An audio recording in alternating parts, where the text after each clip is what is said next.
Wayne Kramer, founding member of the legendary Detroit proto-punk outfit MC5 and one of rock's greatest guitarists, has died at the age of 75. The singer-songwriter political activist's death was announced Friday via his official social media accounts. No cause of death was provided.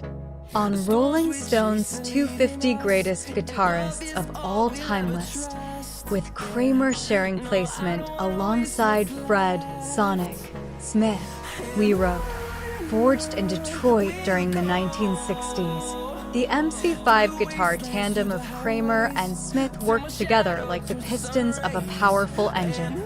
Combining Chuck Berry and early Motown influences with a budding interest in free jazz, the pair could kick their band's legendarily high-energy jams deep into space while simultaneously keeping one foot in the groove. Formed in Detroit in the mid-60s, MC5, shorthand for Motor City 5, first came to prominence as the house band for left-wing rallies in the city at the time.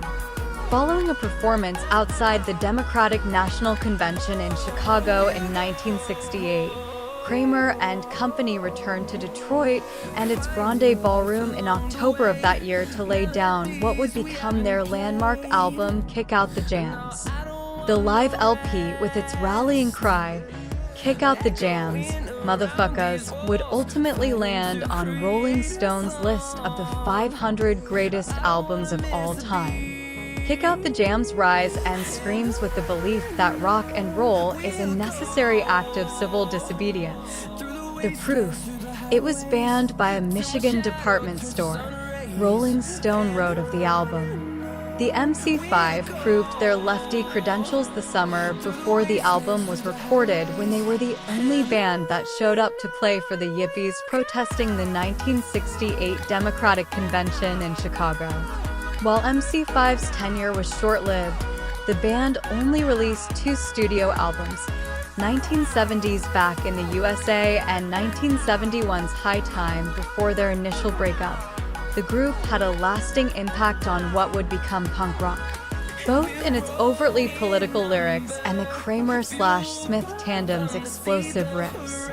Following the demise of MC5, Kramer stayed in Detroit, and while he remained musically active, he also found himself in trouble with the law. In 1975, he was arrested for selling drugs to an undercover police officer, resulting in a 4-year prison sentence. Although he was released in 1979, the experience left an indelible mark on Kramer, who would later found and become the executive director of the nonprofit jail Guitar Doors. Named after the Clash song Kramer's ordeal inspired, let me tell you about Wayne and his deals of cocaine / a little more every day / holding for a friend till the band do well / then the DA locked him away.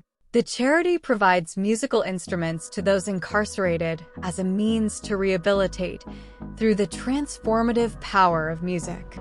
In the end, prison may have saved my life because I was traveling in a very dangerous world in Detroit at the peak of my drinking and drugging, Kramer told Rolling Stone in 2014. But I don't think prison helped me. Prison time doesn't help anyone the way we approach punishment in America. Throughout the 80s, Kramer bounced from city to city, working with artists wherever he landed, including stints with Was, Not Was, and Johnny Thunders. However, by the 90s, the legions of punk acts that were indebted to Kramer and MC5 began showing their appreciation, with Kramer eventually signing with famed punk label Epitaph Records to begin his solo career in earnest.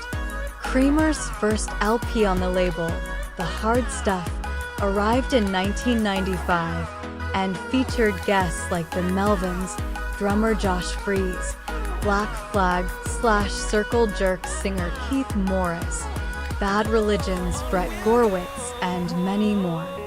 Kramer also remained politically active over the ensuing decades, performing along Rage Against the Machine at the 2008 Democratic National Convention in Denver, a guerrilla show that mirrored the MC5's gig 40 years earlier, as well as playing shows in support of Bernie Sanders' presidential campaign. My life back then wasn't boring, and my life now isn't either, Kramer told Rolling Stone in 1998.